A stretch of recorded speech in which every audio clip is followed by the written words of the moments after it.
జిల్లా అంటేనే ఓరుగల్లు జిల్లా అంటేనే ఆజంజాహి మిల్లుకు అట్లాగే ఇక్కడ పండే బ్రహ్మాండమైన పత్తికి ఒక ఉపాధి కల్పించి ఈ జిల్లానే కాదు చుట్టుపక్కల జిల్లాల్లో ఉండే నేతన్నలకు కూడా ఆలంబనగా నిలిచిన జిల్లా వరంగల్ జిల్లా.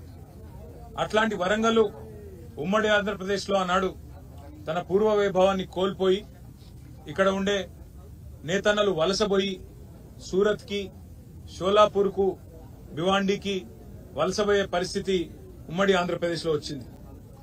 ఆ పరిస్థితి మారడమే కాదు మొత్తం వరంగల్ కూడా ఒక సూరత్ లాగా తమిళనాడులోని ఒక తిరుపూర్ లాగా టెక్స్టైల్ హబ్ కావాలి, తిరిగి పూర్వ వైభవం వరంగల్ కు రావాలనే ఉద్దేశంతో ఫార్మ్ టు ఫ్యాషన్ అంటే farm to fabric farm to fashion అంటే ఇక్కడ నల్లరేగడి నీళ్లలో పండే తెల్ల బంగారం పత్తిని లాభసాటిగా మారిస్తే రైతన్నకు లాభమైతుంది, ఫామ్ లో పనిచేసే రైతుకు లాభమైతుంది.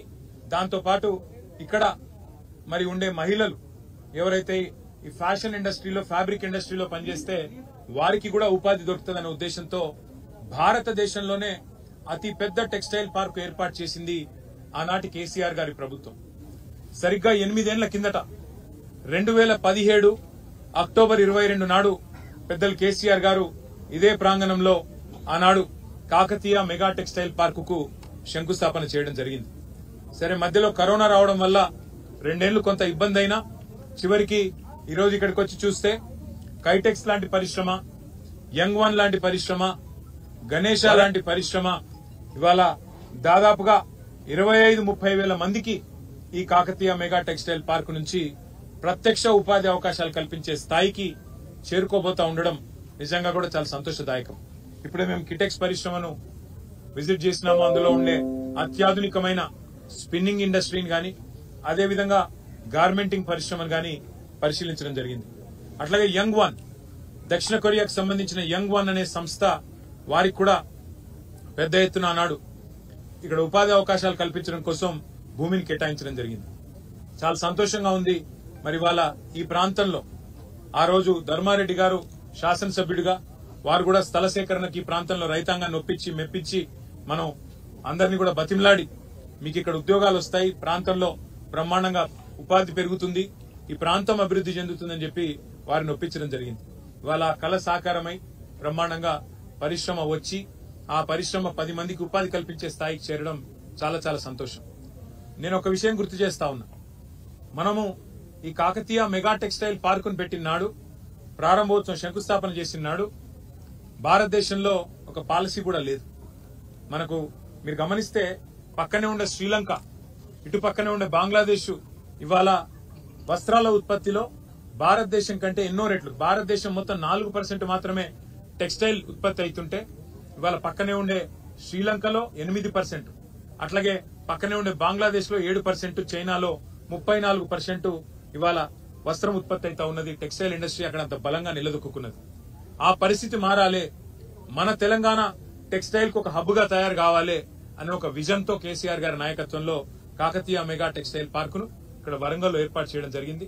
నాకు చాలా సంతోషంగా ఉంది. ఇవాళ మరి ఈ 2-3 పరిశ్రమలు ఆనాడు మనం తీసుకొచ్చినవి ఇవాళ ఇంకా తొందరగా ఉత్పత్తి పూర్తి చేసి మొత్తం పూర్తి స్థాయిలో మరి విస్తరిస్తే 30-40 వేల మందికి ఇక్కడనే ప్రత్యక్ష ఉపాధి అవకాశాలు, పరోక్షంగా దానికి రెట్టింపు దొరికే అవకాశం ఉంటుంది. పరిశ్రమ ఈ ప్రాంత రూపురేఖలే మార్చే అవకాశం కూడా ఉంటుంది.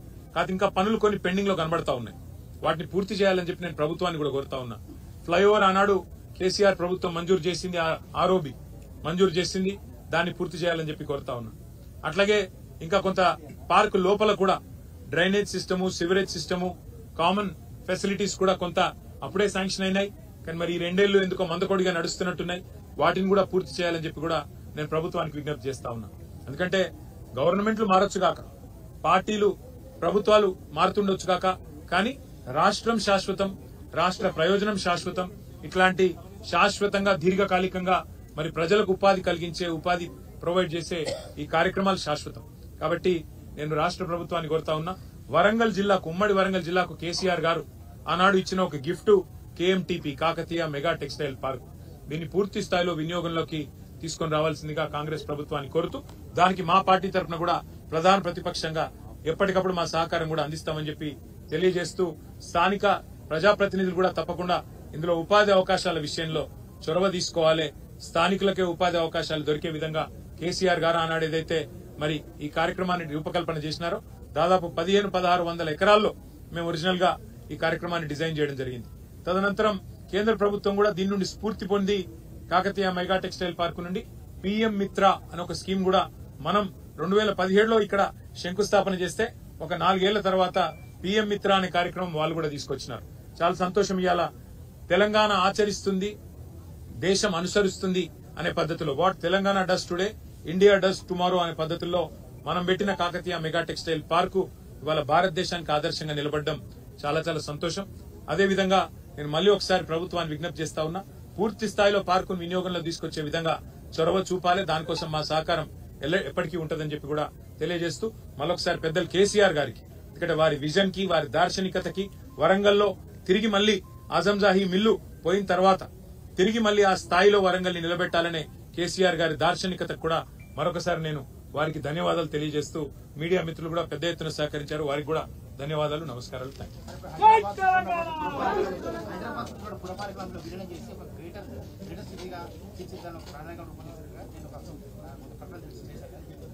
ఇక్కడ పరిస్థితి ఏంటి అంటే కేసీఆర్ గారు ఉన్నప్పుడు 10 జిల్లాల తెలంగాణని 32 జిల్లాలుగా మార్చారు. కేసీఆర్ గారు ఉన్నప్పుడు మరి కొత్త రెవెన్యూ డివిజన్లు ఏర్పాటు చేసినారు, కొత్త పురపాలికలు ఏర్పాటు చేశారు, తాండాలను అప్గ్రేడ్ చేసి గ్రామ పంచాయతీలుగా చేసి 8,800 గ్రామ పంచాయతీల్ని 12,800కు చేర్చినాం. అంటే మేమేమో అధికారాన్ని వికేంద్రీకరించే ప్రయత్నం చేశాం, ప్రజల దగ్గరికి ప్రభుత్వాన్ని తీసుకొని పోయే ప్రయత్నం చేశాం. మరి వాళ్ళ ప్రభుత్వం ఎవరితో చర్చించిందో తెలియదు. ఎందుకంటే అక్కడ మున్సిపాలిటీలో ఎక్కడ ఈరోజు తీర్మానాలు జరగలేదు. ఏ ఒక్క మున్సిపాలిటీ నుంచి కూడా కనీసం తీర్మానం కూడా తీసుకోలేదు. పోనీ మున్సిపాలిటీలు కొలువు తీరి లేవు కాబట్టి పోనీ ప్రజలతో అభిప్రాయం సేకరించిన ప్రత్యక్షంగా అంటే ప్రజల అభిప్రాయం తీసుకోలేదు. పోనీ అఖిల పక్షం పెట్టి ఆల్ పార్టీ అభిప్రాయం తీసుకున్నారా? అది చేయలేదు. పోనీ శాసనసభ పెట్టి శాసనసభ్యుల అభిప్రాయం తీసుకున్నారా? అది చేయలేదు. మరి ఎవరి ప్రయోజనాల కోసం, ఎవరి ఎజెండా కోసం, ఎవరి శాశ్వత దీర్ఘకాలిక మరి ఆలోచనల కోసం ఈ ప్రభుత్వం పనిచేస్తున్నదో మాకైతే తెలియదు. ఏ కారణం చేత ఈ ప్రతిపాదన ఇచ్చారు కూడా తెలియదు. బహుశా నేను అనుకోవడం అయితే కేవలం కొంతమంది రియల్ ఎస్టేట్ వ్యాపారులు, దళారులు వారి ప్రయోజనాల కోసం మాత్రమే ఈ ప్రభుత్వం పనిచేస్తున్నదనేది స్పష్టంగా కనబడతా ఉంది. మీరు చూడండి, ఇవాళ Hyderabad industrial lands transformation policy అని ఒక పాలసీ తెచ్చినారు. ఏముందా పాలసీలో? స్పష్టంగా మీరు చూస్తే ఒకటే కనబడతా ఉంది.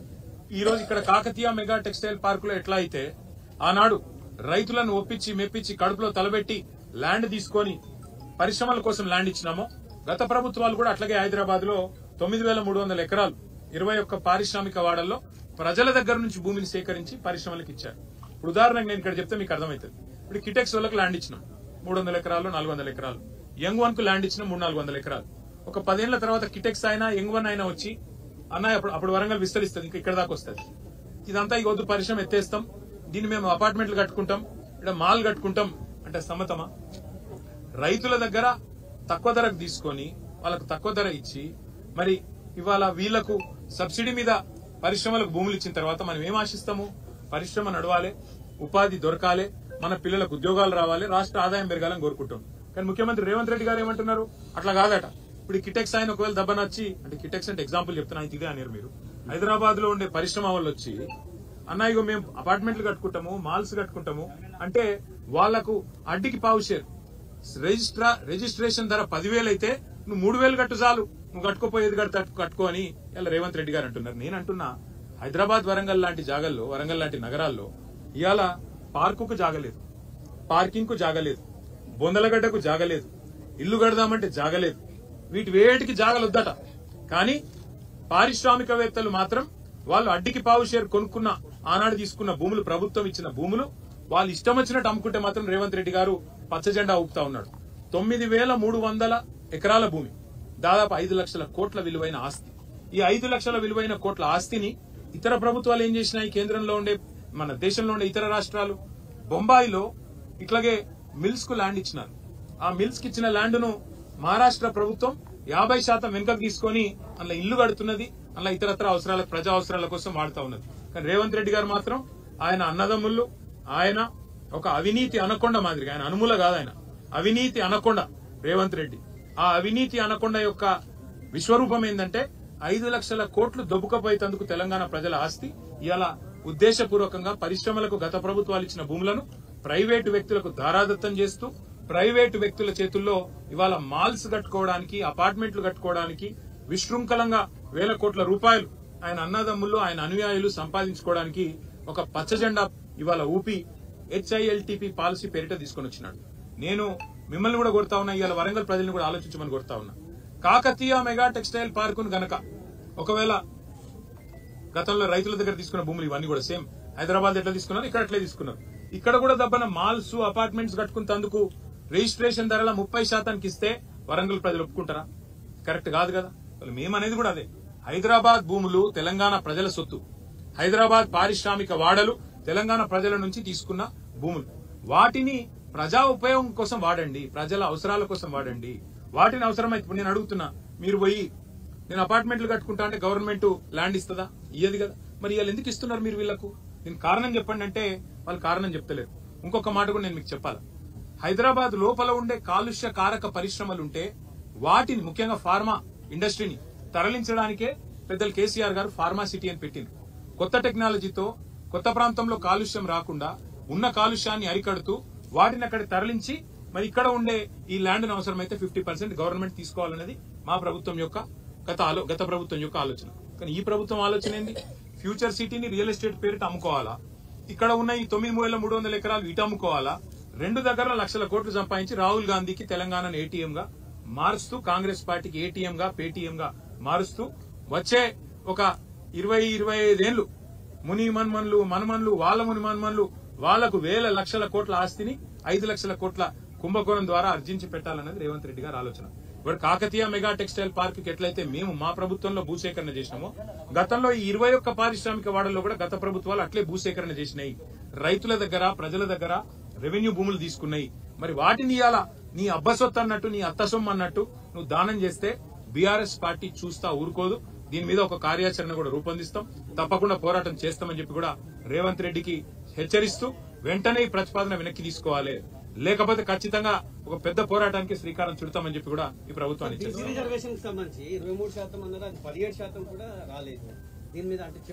తెలంగాణలో సామెత ఉంది, కొండంత రాగం తీసి గాడిద పాట వాడిండేటోడు వెంకట్. కేసీఆర్ గారు 24% రిజర్వేషన్ ఇస్తే అది చాలదు, కేసీఆరే అన్యాయం చేసిండోని ఇష్టం వచ్చినట్టు మాట్లాడి 42% ఇస్తామని బీసీలో ఓట్లు కొల్లగొట్టి ఇవాళ రేవంత్ రెడ్డి గారు చేస్తున్న పని ఏంది? నేను సర్పంచ్ ఎలక్షన్లు అని చెప్పి సడన్ గా 6:30కు నోటిఫికేషన్ ఇచ్చింది. అందులో చూస్తే ఇప్పుడే మా గౌరవ శాసనసభ్యులు రాజేశ్వర రెడ్డి గారు, మా ఎమ్మెల్సీ శ్రీనివాస్ రెడ్డి గారు, మాజీ ఎమ్మెల్యే ధర్మారెడ్డి గారు చెప్తున్నారు, కొన్ని మండలాల్లో కనీసం ఒక్క ఊరు కూడా లేదు బీసీలో రిజర్వేషన్లో. ఇంతకంటే అరాచకం, ఇంతకంటే కిరాతకం ఏదైనా ఉందో నాకే తెలియదు. మరి నేను ఇంకొక మాట కూడా అడుగుతున్నా, 42% అని చెప్పి కులగణన చేసి దానికి 160 కోట్లు ఖర్చు పెట్టి దానికి మళ్ళీ రాహుల్ గాంధీ కితాబులు ఇచ్చి ఇది రేర్ మోడల్, రేర్ అంటే ఏంటంటే అంటే రాహుల్ రేవంత్ మోడల్ అట, రేర్ మోడల్ అని పెట్టి దానికి కాంగ్రెస్ వర్కింగ్ కమిటీలో తీర్మానం పెట్టి ఓహో రేవంత్ రెడ్డి ఆహా కాంగ్రెస్ అని ఊదరగొట్టి ఇలా పీకింది చివరికి. ఏం చేసినావు? 42% రిజర్వేషన్లను నమ్మబలికి బీసీల ఓట్లు కొల్లగొట్టి ఇవాళ 17%కి పరిమితం చేసినందుకు ముందు రేవంత్ రెడ్డి 2 చెంపలేసుకొని బీసీలను మోసం చేసినందుకు క్షమాపణ చెప్పాలి. సర్పంచ్ ఎన్నికల్లో ఇవాళ ఏ అరాచకం అయితే చేస్తా ఉన్నారో, కొన్ని మండలాల్లోనే బీసీలకు స్థానం లేకుండా, రిజర్వేషన్ లేకుండా చేసి, కొన్ని జిల్లాల్లో కూడా లేకుండా చేసి దుర్మార్గం ఏదైతే ఈ ప్రభుత్వం చేస్తున్నదో దీనికి రాహుల్ గాంధీ క్షమాపణ చెప్పాలి. ఎందుకంటే బీహార్ ఎన్నికల్లో రాహుల్ గాంధీ అబద్దం చెప్పిండు, తెలంగాణలో మేము చేసేసినాం 42% ఇచ్చేసినాం అని బీహార్ ఎన్నికల్లో చెప్తాడు, ఢిల్లీలో చెప్తాడు. అందుకే తెలంగాణ గల్లీల్లో ఉండే మా బలహీన వర్గాల సోదరులకు నా ప్రార్థన, దయచేసి కాంగ్రెస్ పార్టీ మిమ్మల్ని ఏదైతే నమ్మించి గొంతు కోసిందో బుద్ధి చెప్పండి. ఇవాళ పార్టీ రహితంగా జరిగే ఎన్నికల్లో సిగ్గులేదు ముఖ్యమంత్రికి, మంత్రులకు. పార్టీ రహితంగా జరిగే ఎన్నికల్లో పార్టీ పరంగా రిజర్వేషన్లు ఇస్తారట. ఆ ఎన్నికల్లో పార్టీ గుర్తే లేకపోయా, అసొంటప్పుడు నువ్వు పార్టీ పరంగా రిజర్వేషన్లు ఆడికెళ్ళిస్తావు అంటే నమ్మితే ఇక ఎన్ని అబద్దాలు చెప్తారంటే వాళ్ళకు నిజంగా వాళ్ళ నోర్లకు మొక్కాలే. మళ్ళొక్కసారి ఇవాళ వీళ్ళ నిజరూపం బయటపడ్డది. వీళ్ళు ఇన్నాళ్లు బీసీల కోసం కార్చిన కన్నీళ్లు మొసలి కన్నీరు అన్నది బయటపడ్డది. కాబట్టి బీసీ సోదరులు, ముఖ్యంగా సోదరీమణులు, మీరే బుద్ధి చెప్పాలా ఈ దుర్మార్గమైన ప్రభుత్వానికి అని చెప్పి మేము విజ్ఞప్తి చేస్తూ, ఈ రకమైన మోసాన్ని ఏదైతే కొనసాగించే ప్రయత్నం ముఖ్యమంత్రి ఆయన మంత్రులు చేస్తా ఉన్నారో దీనికి తప్పకుండా తెలంగాణ సందర్భానుసారంగా కసిదీరా కాళోజీ నారాయణరావు గారు చెప్పినట్టు కసిదీర కాలం వచ్చినప్పుడు కాటేసి తీరుతుందనే మాట కూడా వారికి విజ్ఞప్తి చేస్తాం. Thank you. ChatGPT सीखना है